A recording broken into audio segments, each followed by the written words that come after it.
So for clearing a tier 9 dungeon, we got this harp, which I think is completely useless, but more importantly, we got 9 attribute and skill points. We're going to push our agility up to 30 so we can get weapon master 10 and athletics 10. So we now should be zooming and it's going to be easier to level up proficiencies. But then also there's a blessing that we can buy that increases riding by 4. So if we put 2 points into riding with that blessing, we can max this out. And I wasn't really going to do this originally, but we have some skill points to spare. The rest of our attribute points should probably be dumped into charisma. If we get up to 21 charisma, that's going to allow us to put 3 more points into leadership, reducing our wage cost by 15%. Charisma only really affects leadership though. We're not going to put points into prisoner management and trade, I think. I'm thinking, what if we put 1 more into charisma, 1 in leadership, and then we start mashing them into intelligence, and this is going to allow us to level up some other useful skills, because every point of intelligence gives us +1 skill point. So we could put more points in a trainer. Plus, since we're about to found our kingdom, persuasion might be pretty good to convince other lords to defect to us. And surprisingly, the base attribute for this is not charisma, it's intelligence, which I could see that. I could see it being a mix of both too, but they chose intelligence here. So yeah, we could put a lot of points into that, 6, which I'm not sure how much you need in this to really get benefit, but apparently if you get 15 persuasion, you can get Katia to remove her nipple pasties. When we do clear a tier 10 dungeon, we might just mash all those points into intelligence, and we're pretty close to our next level up. So we could get up to 30 intelligence, and that would allow us to get up to 10 persuasion, plus we could put more points into like trainer. And yeah, maybe we'll just keep leadership at 5. Our wages will be really expensive. We're paying 16k per week right now, but since we're at war with everyone, we're getting quite a bit from ambushing caravans. First thing we're gonna do this episode is leave Chakwa Dungeon, which we ended the last episode in, and we're gonna head over to one of the Lizardman towns and grab that riding blessing. The blessing costs 20,000 gold and we gain 4 riding. My body starts to produce a new odor that I've never smelt before. Another blessing we can buy is Chotek's favor for 15k, and our pathfinding will always be 10 while in the lizard realm. And the blessing of Huanchi gives us 10 spotting while we're in the jungles of Lustria. I don't really know what that means, but let's just buy it. Those blessings in total cost at 45k, and there's a bug where it doesn't subtract that value from your money amount. So I had to manually go into the game files and remove 45k from our total money. And it may seem like we have a lot of money, but we've been extorting a lot of caravans and we've been getting a lot of money from clearing dungeons. And there's a lot of stuff that we're gonna have to spend money on. Like we can buy this amulet of Itzil now that I completely forgot about for 110k, which gives us a +2 protective save against all damage. But after it does block damage, it's gonna have to recharge. So I'm not sure how good that's gonna be. We're still gonna buy it anyways though. And some of the comments wanted me to buy the gloves so our armor would not look like it's not matching basically. And I kept meaning to do that, but I just kind of forgot about it. Plus we could also buy this blade of revered Tuzunki for one of our melee guys, but I just don't know how good that is. Maybe it's good for a ranged character though. I'm not sure if that damage applies to range damage, but let's just give it to one of them. And then as far as the rest of this gear, this is just random stuff that I've sold to them. So we bought out everything from the temple. So to activate the amulet, we have to go to the camp menu, take an action, and down at the bottom there's activate the amulet of Itzil. I don't know if that actually did anything because down here it said it was already activated, so I don't even know if you need to do that. Also, we never got to use this demon sword in the last episode, but I do want to try it out. Apparently to level our two-handed proficiency though, weapons that have chance to instant kill are the best at doing this because when they do insta kill, they do a ton of damage, and I guess that gives you more proficiency. So we'll use this dragon tooth katana for now. So after getting those blessings, we headed north to where the wood elves used to be, and we reclaimed a lot of the territory, and I would show us doing that, but we got like 6 crashes while trying to do sieges, and I think I figured out why. If you go to the camp menu, take an action, and scroll down to where the amulet of Itzil is, you can deactivate magic in sieges, and I think moving forward I'm going to do this. It's either going to be this or we have to lower the battle size, and I still think that might not even fix it. From what I've gathered on the Discord, when you have casters trying to cast on a lot of units, then it can cause issues. But yeah, we were able to pretty much steamroll through this territory. Some of it belonged to Bretonia, and they're actually taking it back now with like 2,000 units over here, I want to say. The Skaven has around 2,000 units at Argolon. They're trying to retake that. And then Talamir is also under siege by, I think, the dwarves. So yeah, we're not going to be able to hold any of this stuff. Ultimately, it was kind of pointless. The only thing that was really of value was we ambushed our friend Master Engineer Burlock Damison, and I'll show a clip of that. Master Engineer Burlock Damison, who we've not seen for a while, has 223 troops now, 8 Master Engineers. I have a really tanky mount, so oh man,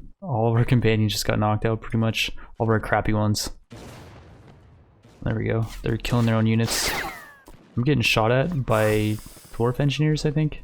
They're master engineers, I think, and they're killing their own units. I'm not really sure what's going on. Looks like they're doing a lot of friendly fire though.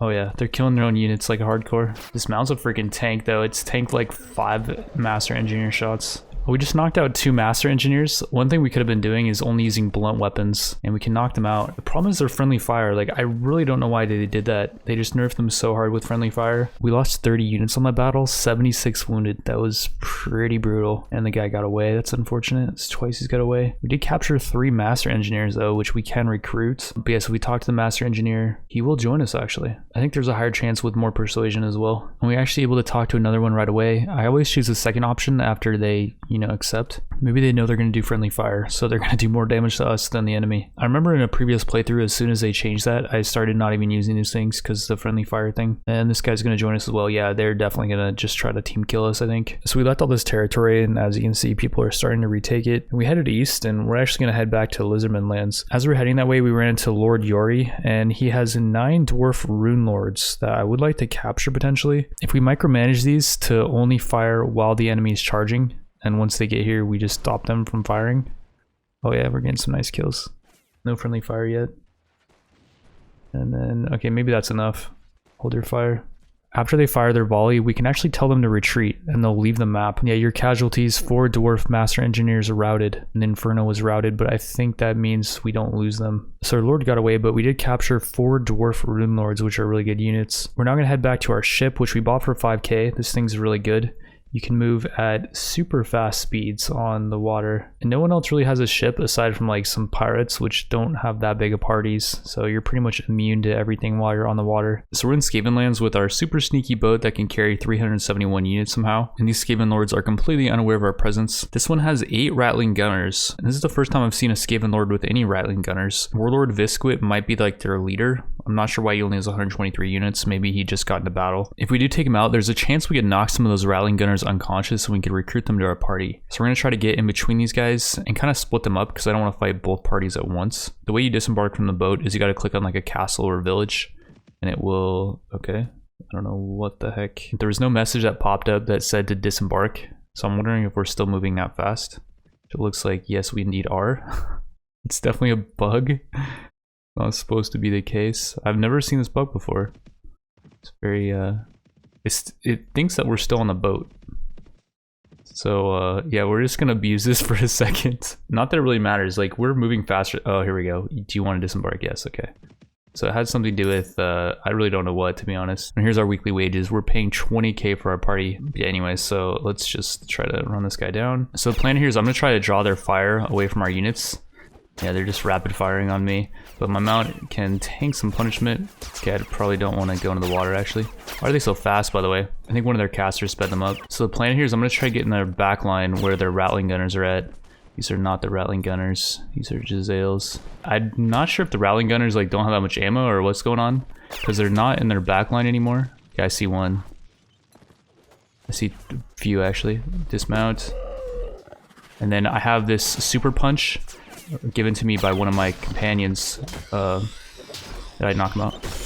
I think I knocked 2 out.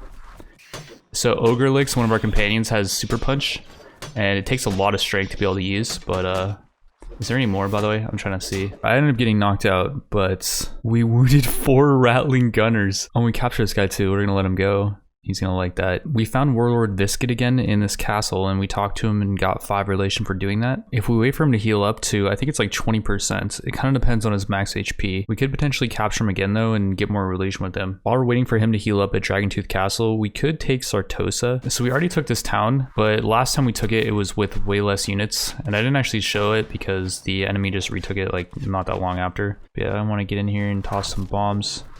Oh man, that's a lot of XP. I just want to run by these guys, get a better position. Can I just run by you guys? That's what I should have used the bombs for, to clear a path so I can get by. Nice, I made it by. I don't want to mess with that troll really. I want to get to the archers. I really wish I brought a better melee weapon. And my kill feed's bugged right now because of the bombs I threw. Alright, I made it to their backline, and how are our units doing? Not great by the looks of things. Yeah, ordinarily you don't really want your archers to charge, but it's kind of one of those situations where they were gunking things up. They were not allowing our units to move by them. Alright, super punch time. This thing has like no reach, but it does quite a bit of damage. 154 damage.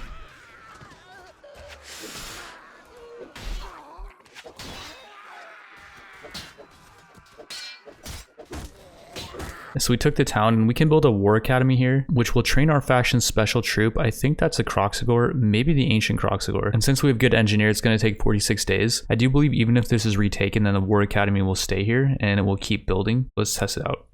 So after taking Sartosa, we headed to Dragontooth Castle, and I tried to attack it, but the layout's kind of wonky. Our units would just not shoot as they were getting shot at, so this is a layout that you only want to attack when you really outnumber them. So we retook Sartosa, and I decided that we're going to make our final stand here, and if we can hold out and we can fend off these 1700 goblins, which are currently sieging it right now, they're actually attacking this caravan outside. But once they're done taking out that caravan, they're probably going to attack Sartosa. There's 182 units in there, plus we have 167 on our ship. The reason why I don't think I'm going to do a tier 10 dungeon, or at least I'm going to wait till one of these Rattling Gunners decides to join us, is because it's taking forever for them to join us. Like, we keep rolling like -60 to -90, and it says we can roll -93 to 330 with these Rattling Gunners, but it just doesn't seem like we're able to roll positive. Every other unit can join us except for the Cannoneer Masters. I've tried to talk to them a few times. I don't think they will join, but even like the Master Engineers, 3 of them join in a row, but then I talked to the Rattling Gunners 30 times. Never once have I got one of them to join us, so I don't know what's up with that. The only thing I'm thinking is maybe if we get our persuasion up to 10, maybe that would help. And if we do a tier 10 dungeon, we could do that, but I really want to bring a Rattling Gunner into the dungeon. Maybe I'm just being too tunnel vision on that though,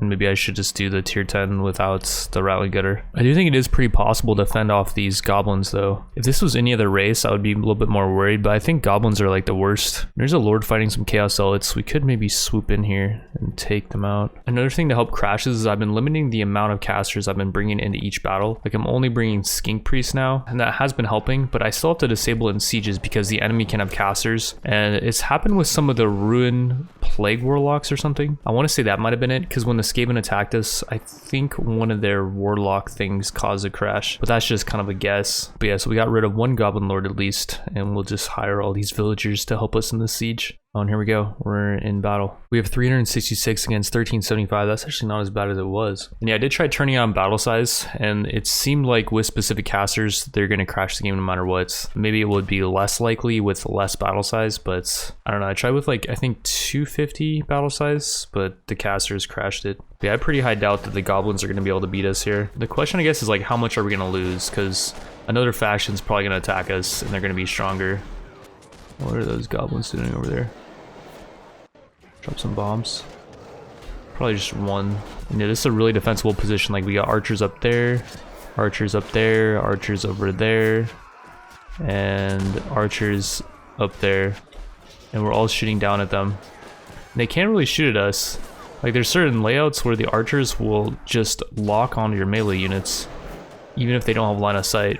And I think this is one of those. Oh, we lost a caster, but I don't care. And yeah, part of the reason why I want to just kind of end the run is because I feel like casters are kind of a big deal in this mod. Like, if you're not playing with magic, I don't know. It does feel like it loses some of its appeal. I do think this is probably one of the better mods in terms of diversity of troops though. So even without magic, I think it's still like one of the best mods for that reason, just because each race is so unique. And also the dungeon system definitely adds a lot of replayability because you get different items every time you do a dungeon. Oh, that's a nice bomb spot. Oh yeah. So the current battle size we're using is 426. I felt with 550 it was making too much lag. If I put it down too much though, it makes me too much of a beast, I think, because if my main character has regen and I'm this strong and I'm only fighting against like what, 70 troops or something, it makes things a lot easier.